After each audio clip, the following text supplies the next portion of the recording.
டேய், இந்த வருஷம் பொங்கலுக்கு முதல் 5 பரிசு யாரு வாங்க போறாங்கன்னு பாக்கலாமா?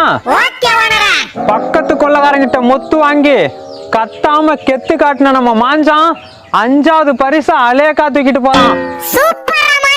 மொத அடியே தொண்டையில தாண்டி விழுந்தது. அப்புறம் எங்க கத்துறது? ஆட்டோ டயர்ல மாட்டி அரேஞ்சு கேப்ல சும்மா அலற விட்டு தப்பிச்சு வந்த நம்ம அஞ்சல 4வது பரிசுல நங்குன்னு உக்காந்துக்கிட்டான். எப்படி அஞ்சல தப்பிச்ச? ஆட்டோ கவுந்து போச்சுடா.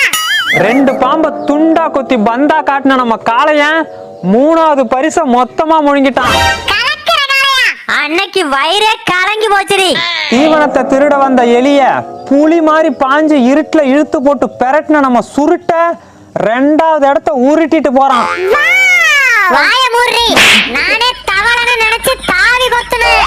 50 முட்டை போட்டு 60 குஞ்சு பொரிச்ச அருக்காணி தெறிக்க விட்டுட்டா மொத பரிச. அது எப்படி 60 குஞ்சு பொரிச்ச? முட்டைய ஆட்டைய போட்டது நான் தாண்டி. அந்த குந்தாணி நீதானா? நான் ஓனர் பொண்டாட்டிய சந்தேகப்பட்டேன்டி. ஓகேடா, இனிமே அந்த 5 பேருக்கு மட்டும்தான் அரிசி போடுவேன். மத்தவங்களுக்கு அது கூட கிடையாது.